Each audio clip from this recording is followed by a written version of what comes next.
Olá, muito boa noite para todos. O Norte Debate começa agora pelo sistema O Norte de Comunicação, Rede O Norte de Televisão, e você pode nos acompanhar através das nossas redes sociais, no YouTube, também na sua cidade ou na sua região, através dos links que vamos mostrar aí no rodapé do seu aparelho, para que você também possa nos acompanhar. E para você que está em qualquer parte do planeta, nós temos o aplicativo Roku TV, ROKU TV. Quero cumprimentar aqui o nosso parceiro de bancada, João Costa, catedrático do jornalismo paraibano. Boa noite, João. Boa noite aos telespectadores. Estamos aqui de volta para mais um bate-papo que hoje promete. Bom, e para conversar com a gente, nós temos aqui a honra de receber essa grande figura, um currículo vasto e invejável, professor Francisco Sales Gaudêncio, lá de Antenor Navarro, que está aqui presente para conversar com a gente sobre fatos interessantes da educação, da cultura do nosso estado e do Brasil, por que não? Ele que é professor acadêmico, professor universitário, já é escritor, historiador, já se fez presente também à frente da Secretaria da Educação do Estado por 2 períodos, em diferentes épocas, e é com ele que nós queremos conversar a partir de agora. Professor, muito obrigado por nos dar a honra de estar presente aqui em O Norte Debate. Boa noite, eu cumprimento o João Costa e o outro redator, Clemilson, e dizer que é uma satisfação poder me comunicar através dos canais do Norte, não só com João Pessoa, mas com a Paraíba em suas várias regiões. E vir aqui é sempre bom porque estarei conversando com o povo da Paraíba. Professor Sales Gaudêncio, por sua vivência, desde a época de estudante, como lecionador universitário, historiador, eu gostaria que o senhor fizesse uma avaliação sobre o atual quadro do ensino básico, médio e superior aqui no Brasil, de um modo geral. A educação brasileira, ela passa ainda por necessidade de ajuste. As estatísticas que a gente conhece, em algumas regiões do Brasil, os índices são baixíssimos.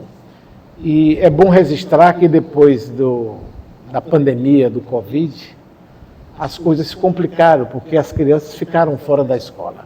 Há um esforço muito grande do governo em readequar a metodologia, a frequência dos alunos à rede escolar.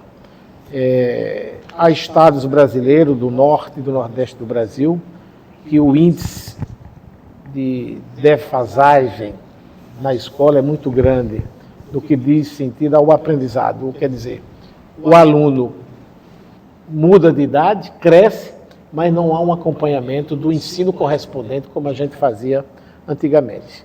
Então, o esforço é grande das famílias e do próprio governo para melhorar, mas que os meios, as condições estruturais do ensino brasileiro, eles deixam a desejar e, por isso, nós temos taxas desagradáveis do ponto de vista não só de analfabetismo, como também de atraso, como disse, idade séria das escolas. Como o senhor vê a questão da leitura do estudante brasileiro?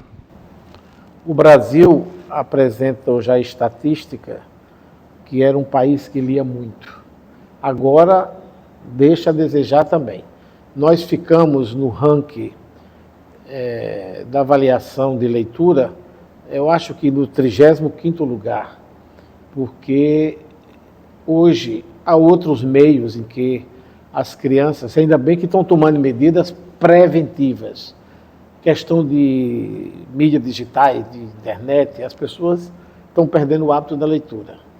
Eu acho que a melhor forma de você se concentrar, de você aprender, de você ter entendimento de um texto é lendo. Mas hoje, ainda bem que tiraram das escolas agora o celular, porque ninguém estava abrindo mais um livro só vendo o celular.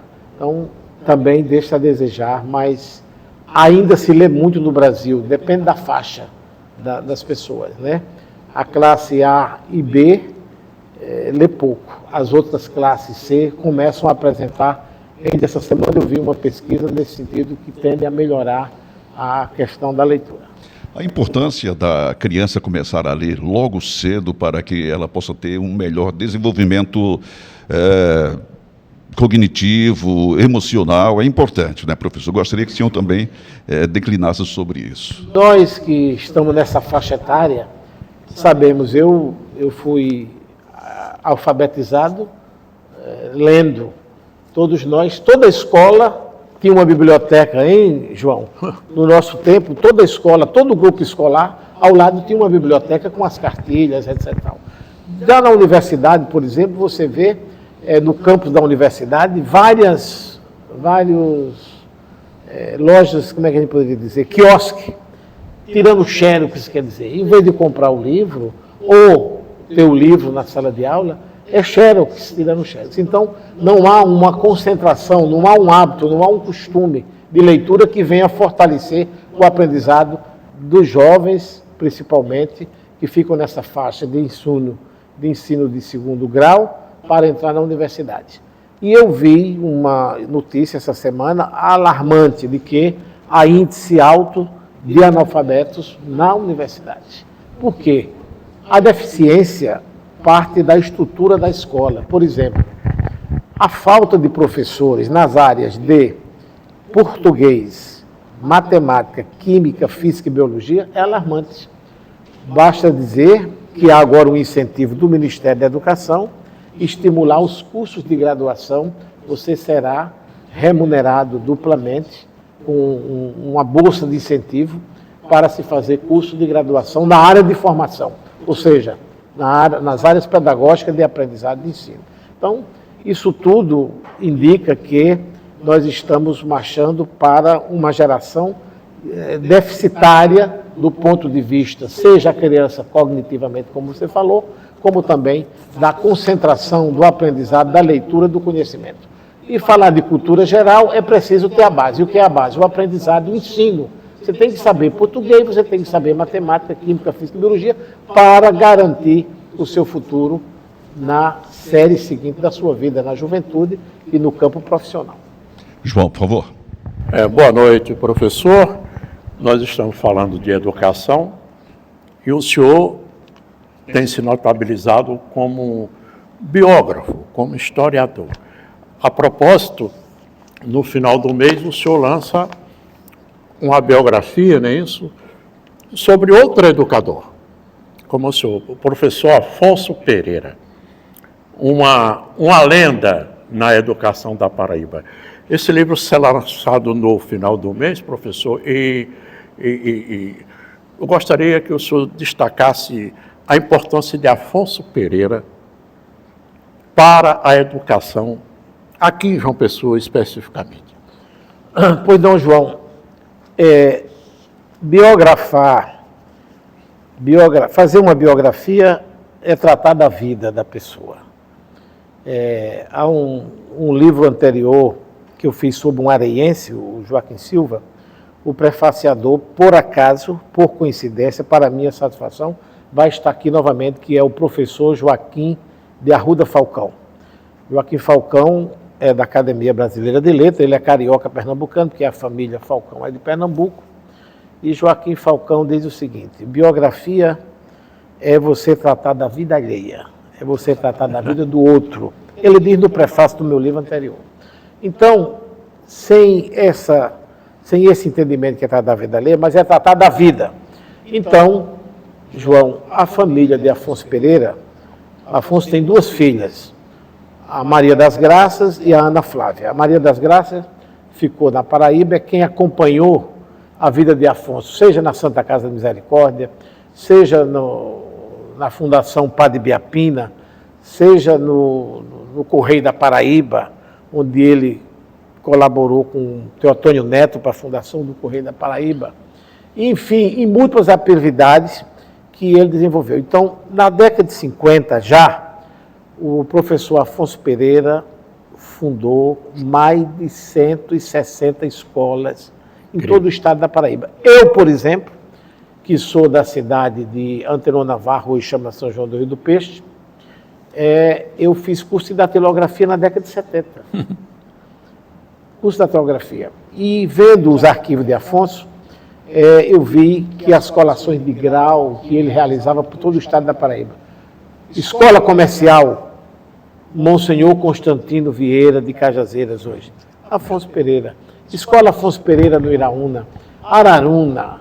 Enfim, ao todo, depois Afonso se associou à SENEC, com Felipe Tiago Gomes, e aí houve uma ampliação geral da fundação de escola. E como é o procedimento? Como é que esse homem fazia milagre na década de 50 para fundar uma escola na minha cidade, por exemplo?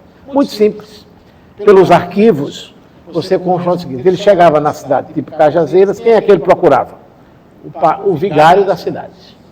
Padre, o senhor, um homem de formação, poderia dar aula de português, de latim, de francês, enfim. O juiz, o promotor, quem é a pessoa da cidade, o diretor de um banco, o diretor de uma cooperativa rural ou agrícola, enfim, como pode. E ele convidava e criava o núcleo.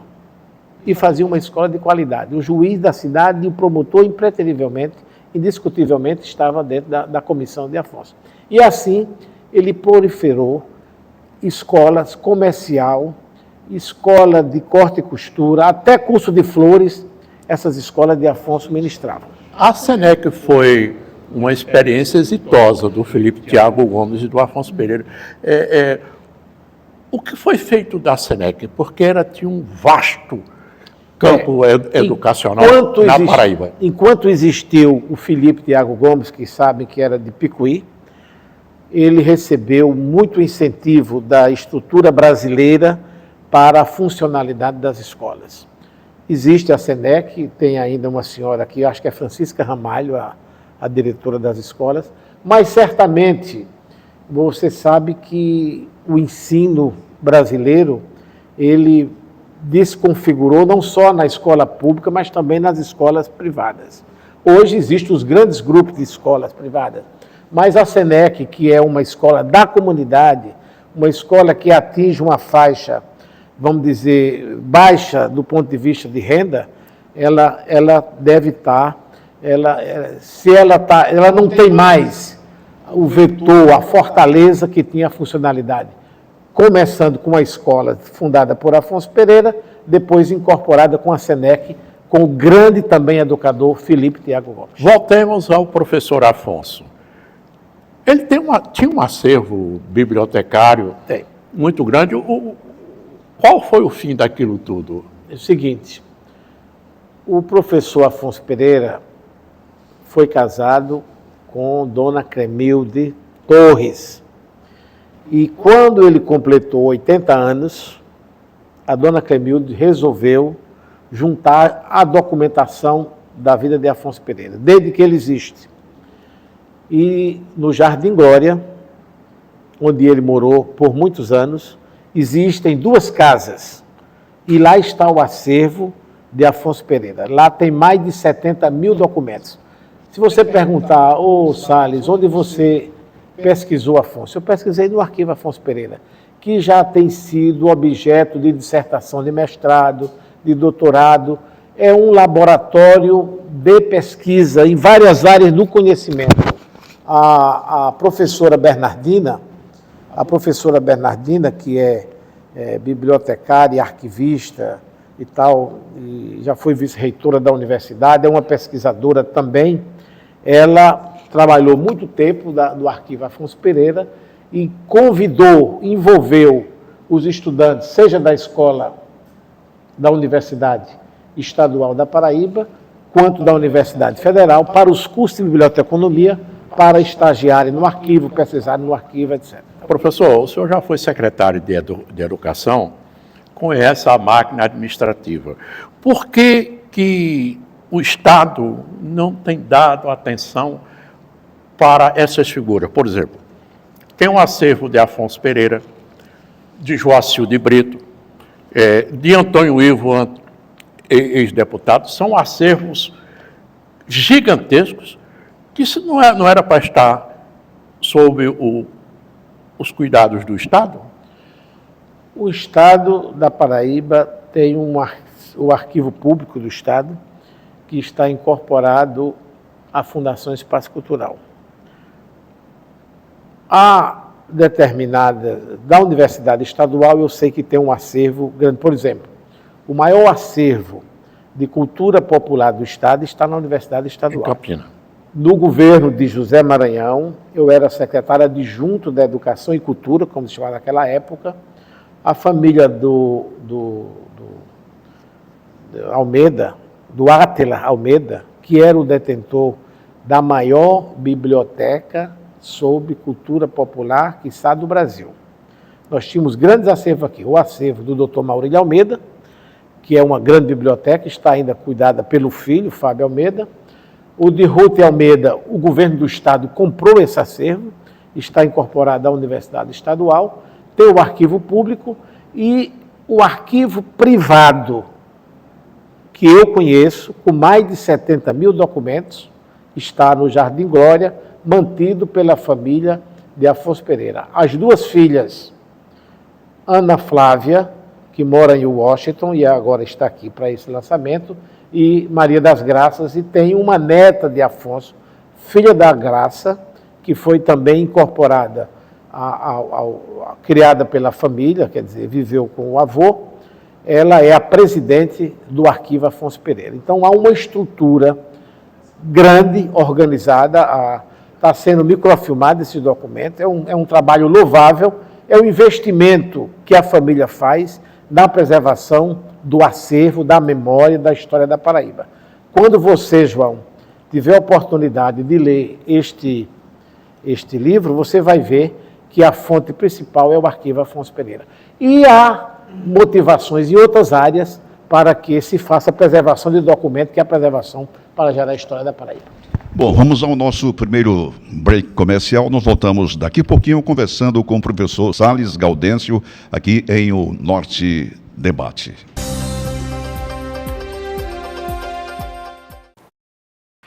O aquecimento global está provocando efeitos climáticos inesperados. Altas temperaturas, muitas chuvas e até tempestades. Mas as equipes da Prefeitura estão de prontidão 24 horas por dia. E em breve, João Pessoa vai contar com o Centro de Cooperação da cidade, um dos mais modernos do Brasil. Em caso de emergência, ligue 199 e entre em contato com a Defesa Civil. Prefeitura de João Pessoa. Bem-vindo à melhor internet de João Pessoa. Tenha muito mais velocidade e estabilidade com a fibra ótica da Sintercom Fibra. Planos de 300, 600, 800 mega e 1 giga. Maratone filmes e séries com o Max incluso. Ouça suas músicas sem interrupções no Deezer. Aproveite a ultra velocidade da fibra ótica. O melhor do mundo a um clique. Assine agora a Sintercom Fibra. Sua voz promove o desenvolvimento. Sua voz alimenta a esperança. Sua voz indica os caminhos para um futuro cada vez melhor. Orçamento Democrático Estadual. Participe, debata e contribua. Semeando ideias, a Paraíba colhe frutos. Confira os locais e datas das reuniões na sua região. Orçamento Democrático Estadual. Sua voz, nosso futuro. Governo da Paraíba. Esse gesto aqui você conhece. Pode ser legal, positivo, joia, tem até mesmo outros significados ao redor do mundo. Mas em João Pessoa, ele também significa o respeito à vida. Motorista, ao se aproximar da faixa, vá freando devagar. Ligue o pisca-alerta e espere o pedestre atravessar. Depois é só seguir seu caminho. Respeite a faixa, respeite a vida. Uma campanha da CEMOB e Prefeitura de João Pessoa.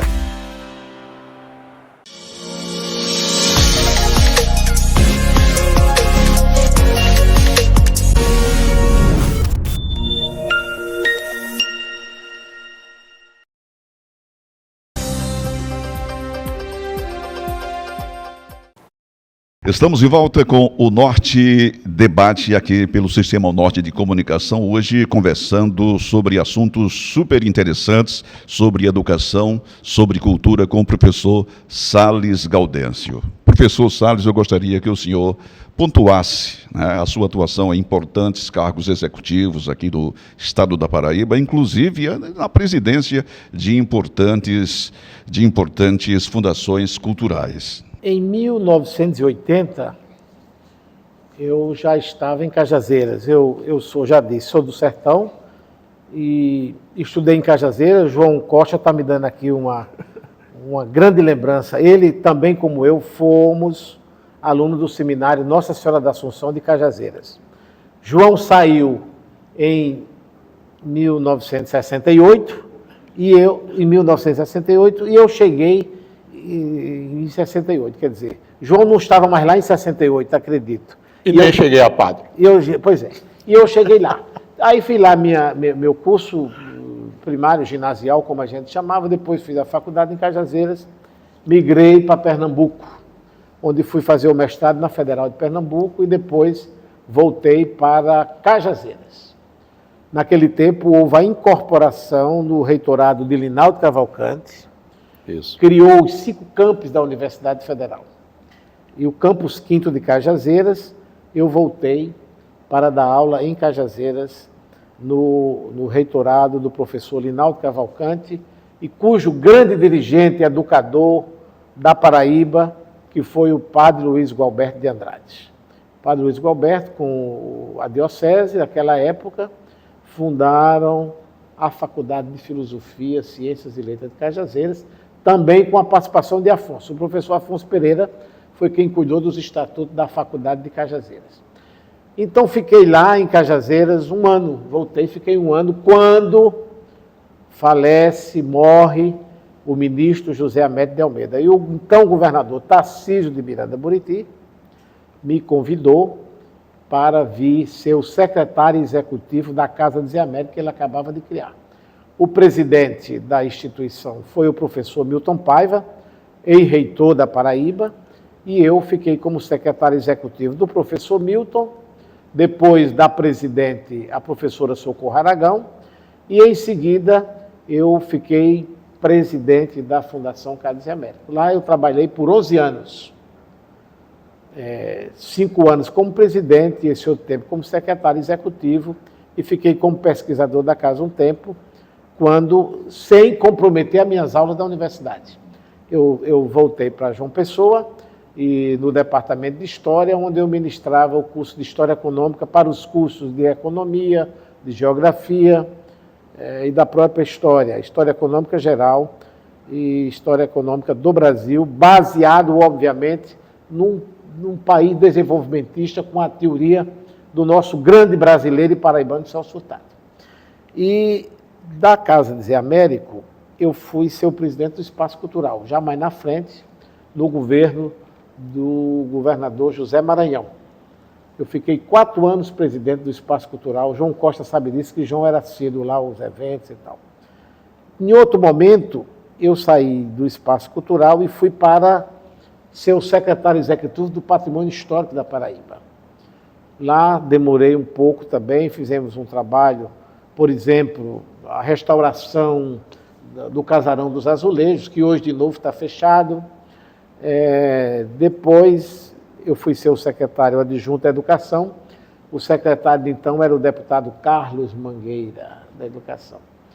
E saindo Mangueira para se candidatar, houve a transição do governador Zé Maranhão para o governador Roberto Paulino. Eu fiquei secretário da Educação nesse período. Depois vem a eleição, saiu o Zé Maranhão, e depois volta o Zé Maranhão, ele me convida de volta para a Secretaria da Educação, onde fizemos um trabalho em 2 momentos, articulado com os estados, dentro de uma política educacional e, sobretudo, com uma política de formação dos professores. Não haverá boa escola se não tem bons professores. Tem que ter aluno, mas tem que ter bons professores. Então, em determinado momento, eu fiquei como assessor do ministro da Cultura, Antônio Vaz. O ministro Vaz me convidou para colaborar com ele na região norte e nordeste do Brasil, quando esteve lá pelo Ministério da Cultura. Enfim, essas atividades a gente desenvolve no período que é certo. Então agora eu me aposentei da Universidade Federal da Paraíba. Hoje eu sou colaborador do escritório da minha esposa. Eu digo que sou empregado dela hoje, né? E estou fazendo esse trabalho de pesquisa, de estudo, e estamos agora completando com a de Afonso Pereira a 5ª biografia que vamos lançar dia 30. Eu quero voltar a um biografado em particular, o ex-governador José Targino Maranhão. O senhor fez a biografia e vamos intercalar o passado e o presente. O maranhismo já foi muito forte na Paraíba. Zé Maranhão fez um governo exitoso, né? Costuma-se dizer que Zé Maranhão só foi eleito 2 vezes, mas foi governador 3 vezes. Qual é a avaliação que o senhor faz do político Zé Maranhão e a sua trajetória como gestor? João, eu tive a oportunidade de trabalhar, vamos dizer, fortemente envolvido com o governo em 2 governos. O governo do professor Tarcísio Buriti, como já lhe disse, foi ele que me trouxe para cá. Trabalhei na Casa de Américo com ele como secretário executivo, e também no governo de Zé Maranhão. O governo de Zé Maranhão, todo mundo sabe, José Maranhão era um homem que era um governador estruturante. Por exemplo, vendeu a Saelpa, muito bem. E o que é que o governador Maranhão dizia, João? O dinheiro não vai virar pó, vai virar água. As grandes barragens que hoje estão aí atendendo regiões dificílimas, como do sertão de Patos, aquela região ali do Santa Luzia, Patos, aquilo não tinha água. Nós que somos do sertão e viajávamos, sabíamos que chegava em Soledade, não tinha água. Canal Coremas, Vale do Sabugi. Também Sabugi. E o canal da Redenção de Souza. Entendeu? O canal da Redenção de Souza. Aqui mesmo, várias barragens aqui na Guarabira ali.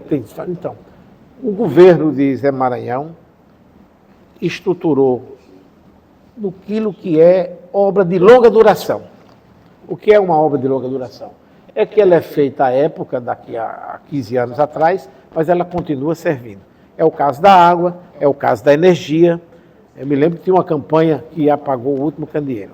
E no campo da educação, por exemplo, da saúde, a estruturação da saúde, do Hospital de Trauma daqui de Campina Grande, acho que mais de 20 hospitais no Vale do Piancó. Eu me lembro que eu ia muito a essas inaugurações também na área da saúde. E na educação, nós fizemos uma estrutura muito grande de escolas, entendeu? E, sobretudo, a preocupação com a formação dos professores. Eu vou dar um dado a você. Quando o governador Antônio Mariz assumiu o governo, havia um índice altíssimo de analfabetismo. Altíssimo. Se falha a memória, à época dava mais de 12% da população em faixa escolar, analfabeta. E outra coisa, João, naquela época tinha professores que não tinham a formação. A graduação. Como é que você é professor sem você ter a formação? Foi criado um programa com os municípios que no final de semana os centros de formação de professores de Souza, Alagoa Grande, Campina Grande, João Pessoa, se juntava como núcleo para fazer a formação dos professores, o pró-município, que chamava na época. Então, eu acho que o governo é duradouro quando ele faz a estruturação na área de que a gente está falando. Nós estamos falando de energia, estamos falando de água, estamos falando de educação. E de cultura também. Se você verificar, o patrimônio histórico da Paraíba recebeu muita restauração. O convento de São Bento, a igreja lá de Lucena, o centro histórico de João Pessoa, a igreja de São Pedro Gonçalves, a igreja de Araruna, por exemplo, o convento da igreja de Araruna, o Teatro Santa Rosa, Teatro Iriclis Pires de Cajazeiras. Então, o governo de José Maranhão, na minha avaliação, que sou suspeito porque eu integrava o governo, mas as estatísticas estão aí, as fontes estão aí, os relatórios estão aí com a Assembleia Legislativa, vê que foi um governo operante. Isso é verdade. Do ponto de vista administrativo, o José Maranhão fez uma administração exitosa. Agora, eu pergunto ao senhor, essa trajetória política dele, em que momento começou a entrar em declínio? Ela não declinou totalmente, ela oscilou, mas ela não declinou. Por que não declinou? Quando achavam que o governador Zé Maranhão estava numa fase em declínio, como você usou a palavra, ele se elegeu senador da República. Elegeu senador. Zé Maranhão morreu senador da República. Zé Maranhão morreu em campanha, né? Morreu em campanha da prefeitura de João Pessoa. Pois bem, então o governador Zé Maranhão, ele era como uma fênix ali e tal. Porque, vamos ser honestos, Zé Maranhão era um muito simples. Era um homem de profundo conhecimento. Quem conviveu, como eu e outras pessoas que conviveram com Zé Maranhão, sabe, quer dizer, um homem preparado, não era um homem arrogante, ele era um homem reservado. Zé Maranhão era uma pessoa reservada. Mas na intimidade, no bom trato das conversas, não tinha figura mais agradável. Você tomar um avião daqui para Cajazeira, conversando com Zé Maranhão, sempre tinha uma história para contar. Então, eu quero dizer a você que a política da Paraíba hoje sente falta da figura de Zé Maranhão, porque ele não era um homem de manter rancor da política, não era um homem raivoso, não era um homem raivoso. Ele dizia que políticos não têm entranhas, era liberado e tal. Quantas vezes desafetos políticos, não inimigos, de Zé Maranhão, chegavam na porta dele, na casa dele, no gabinete do Senado ou no governo do Estado, e ele recebia de bom grado. Ele era um homem do diálogo. Exato, professor. Aliás, o Zé Maranhão morreu fazendo política. 24 horas. 24 horas. Ele cometeu erros no final da vida, pelas opções que fez na última campanha, que ele tinha uma trajetória da luta contra a ditadura, foi deputado federal, né? Fez uma trajetória brilhante, mas ele amargou muita coisa no final da sua trajetória política, João, né? Pelas opções que fez. O seguinte, as opções que um homem da idade e da experiência, que diz Zé Maranhão, a gente às vezes nunca entende. Eu, por exemplo, certa vez, quando ele se candidatou a prefeito, eu disse, mas governador, o senhor vai se candidatar a prefeito e tal? Ele disse, olha, eu vou me candidatar porque eu gosto da convivência, do contato com a política. Eu não estou pedindo recibo a ninguém se vou ganhar ou perder a eleição. Eu vou participar da eleição, é esse o meu propósito, no sentido de que eu possa fazer mais pelo meu trabalho, como eu fiz sempre em outros setores. Todo mundo questionou, mas o governador vai ser candidato? Vai. E aí ele dizia isso, eu vou ser candidato porque eu não vou passar recibo para ninguém, eu não estou pedindo que ninguém diga que eu vou ganhar. Agora que eu vou participar do processo eleitoral, vou. E participava. Então, veja, é um exemplo de político, um homem que atravessou longa trajetória, desde os 21 anos de idade, que foi deputado estadual. Passou quantos mandatos na Assembleia Legislativa?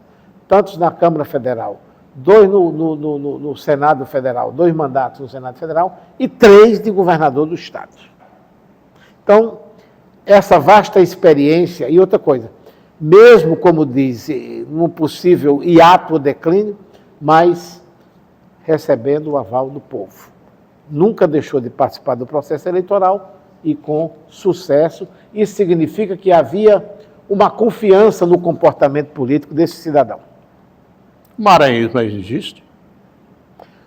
Se o Maranhão existe? Eu acho que não, porque a família de Zé Maranhão, os 2 sobrinhos não são candidatos a nada, a esposa de Zé Maranhão é uma magistrada, e os filhos não enveredaram por este caminho.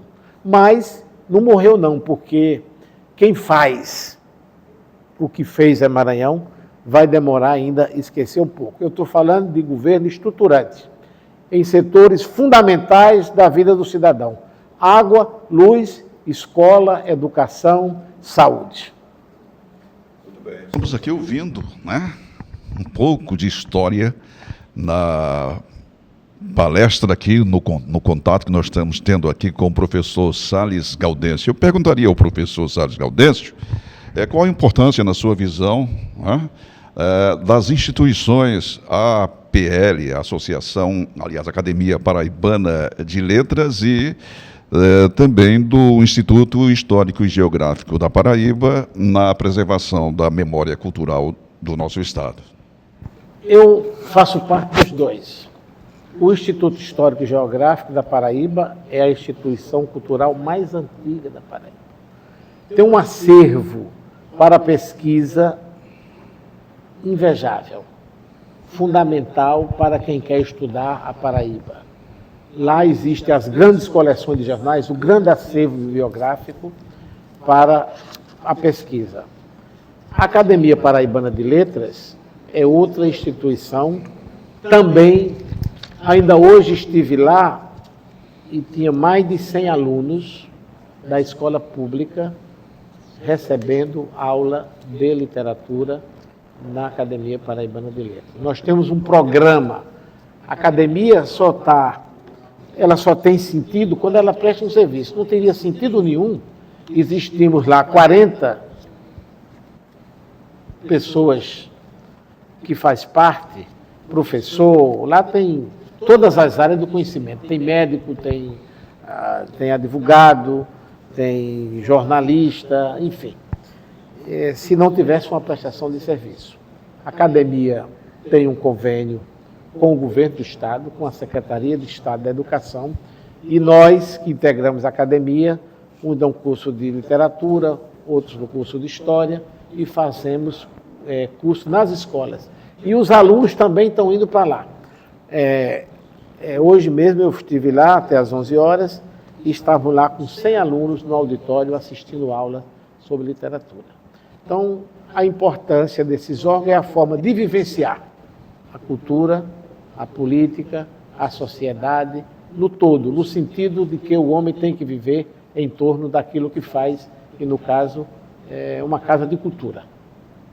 Bom, nós voltamos a mais um break comercial. Em instantes estaremos de volta aqui com a sequência do O Norte Debate.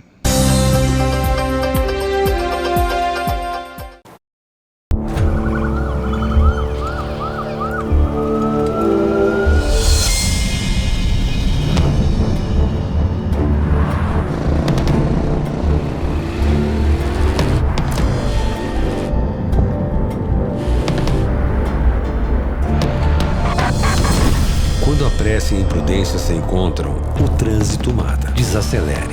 Seu bem maior é a vida. Uma campanha Detran, Governo da Paraíba. Perdi minha mãe com 10 anos, tive que ter uma responsabilidade de tomar conta de uma casa. Conheci meu esposo e fiquei morando aqui no Centenário de aluguel, mas era horrível. O dono pedia ou o dono ia precisar. Tinha que entregar e procurar outra nas carreiras. Essa realidade vem sendo mudada pelo governo da Paraíba. Milhares de famílias paraibanas agora têm um lar para chamar de seu. Bora, Paraíba! Bora conhecer a história da Dona Vera? Aqui foi entrada zero, foi ótimo. A gente já investiu bem muita coisa porque as condições foi melhor. O governo melhorou a nossa vida.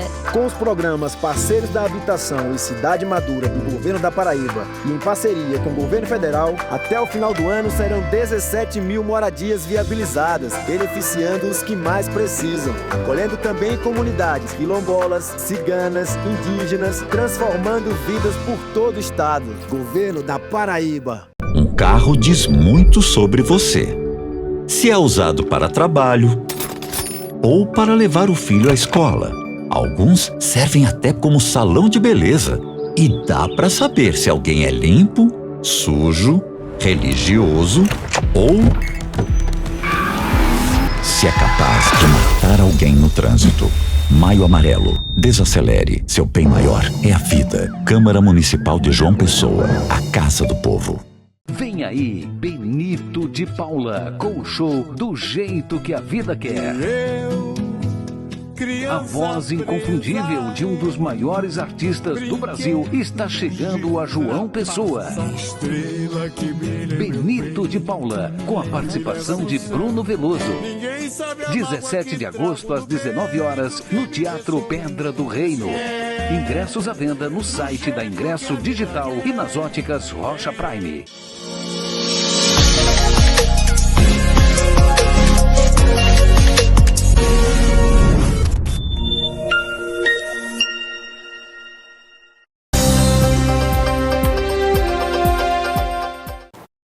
Já estamos de volta com o Norte Debate pelo Sistema Norte de Comunicação, conversando hoje com o historiador, professor, escritor Salles Gaudêncio. Professor, o senhor acredita que a história da Paraíba tem recebido a devida valorização no ambiente acadêmico e nas políticas públicas de educação e cultura? Qual a sua reflexão sobre esse tema? A Paraíba é um dos estados brasileiros que mais produz. Todo dia a gente tem lançamentos. E outra coisa, a Universidade Federal da Paraíba, a Universidade Federal de Campina Grande, a Universidade Estadual, todas têm curso de História, graduação, mestrado e doutorado. Há um aproveitamento muito grande dos profissionais dessa área, até porque nós temos hoje um departamento, como o meu departamento de História, de onde eu me aposentei, são todos professores e doutores. Campina Grande, a mesma coisa. Então, há realmente uma fonte de pesquisa muito grande, as áreas de conhecimento são muito estudadas, isso no campo da história, da sociologia e dessas áreas. Então, e grandes historiadores nós temos aqui. Nós temos aí historiadores que todo dia publicam e eu acho que estamos bem. Tem o Instituto Histórico, tem a Academia Paraibana de Letras, tem outros cursos de outras faculdades também, então eu acho que está bem. Ainda aproveitando esse assunto, eu gostaria de saber do senhor o seguinte: os muitos períodos e figuras da história paraibana, há algum tema ou mesmo personagem que o senhor considera ainda subestimado e que mereceria mais atenção?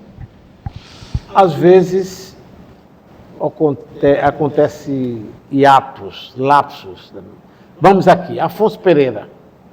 Se você perguntar a mim, ô Salles, por que você está fazendo a biografia de Afonso Pereira? Eu estou escrevendo Afonso Pereira e estou devolvendo a Afonso Pereira, que nos deixou em 2008. Afonso Pereira foi provedor da Santa Casa de Misericórdia.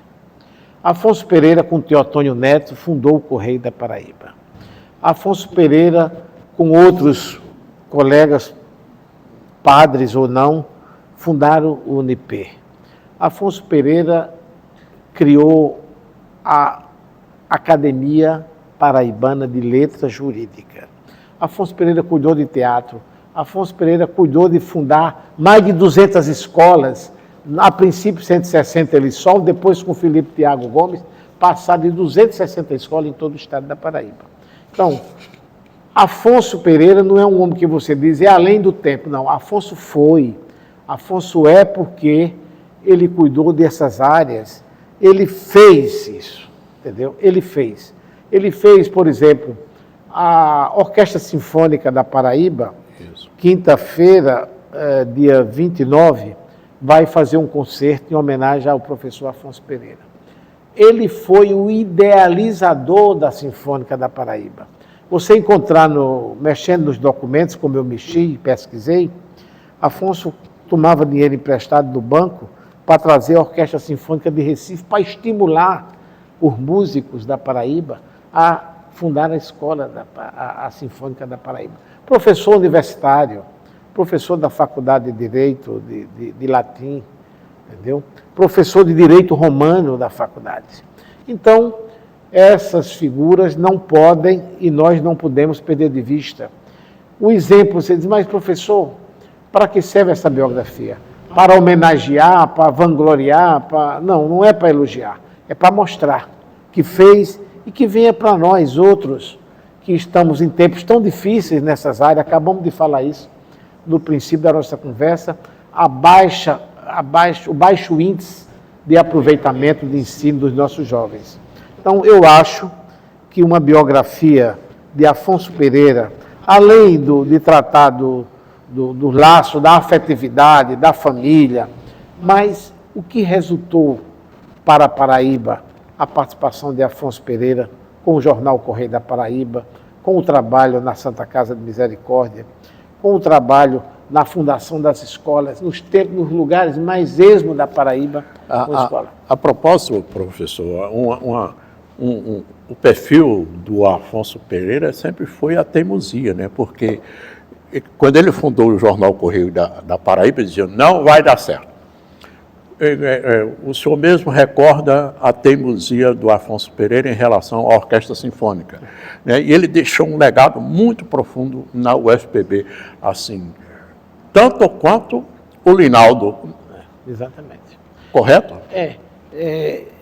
A Biblioteca Pública da Universidade Federal, eu estava vendo os documentos, existiu o orçamento geral da universidade, mas ele incentivando ao reitor de então tirar verba disso para se criar uma biblioteca. E hoje é uma boa biblioteca, até hoje está aí a biblioteca. Aliás, a biblioteca não era central. Não era central, era dispersa. Ele fez uma biblioteca central como professor da universidade, ligado à reitoria na época. Então, o João e meu pesado amigo Clemilson, falar de Afonso Pereira, hoje a família faz um investimento muito alto para manter esse arquivo. Eu convidaria as pessoas que não sabem até que existe isso. O João perguntou e eu estou dizendo a você que eu nos últimos anos trabalhei lá. Tem mais de 70 mil documentos. O acervo bibliográfico da Biblioteca de Afonso Pereira, só você vendo para ver quem influenciou Afonso Pereira. Era um homem simples, desprovido de qualquer vaidade, até às vezes você nem acreditava que Afonso estava fazendo o que fez. E eu estou explicando isso aí. Então, dia 30, às 18 horas, na Sala de Música José Siqueira, do Espaço Cultural, a família Pereira vai devolver à Paraíba a figura múltipla, única, no sentido do que fez na área da educação e nas outras áreas que eu já lembrei aqui. Professor Salles, o que dizer dessas fake news que às vezes tentam mudar o curso da história? Essa fake news, meu amigo, é isso que prejudica o rumo normal de qualquer povo, de qualquer sociedade, de qualquer civilização. Infelizmente, há um avanço tecnológico, digital muito grande, mas é preciso ser aplicado em função do homem. A inteligência artificial, ela existe, mas eu acho que ela não deve, em instante algum, suprimir ou substituir a figura humana, que é de uma grandeza muito grande, como uma obra criada por Deus. A respeito também, houve-se há poucos dias atrás, não é, João? Pessoal, alguém querendo mudar os nomes de bairros com nomes daqueles que tiveram participação na ditadura militar. O que o senhor vê a respeito disso? Eu diria que a história, tudo no seu tempo. Se existe aqui o conjunto Valentina Figueiredo, por exemplo, quantas mil casas tem o Valentina Figueiredo? Era uma forma que ainda é hoje, ainda existe isso. Fulano de tal, Rua João da Mata, porque João da Mata foi um bispo aqui da Paraíba e tal. Rua Idelbrando Leal, Idelbrando Assis, fez o trabalho dele na época.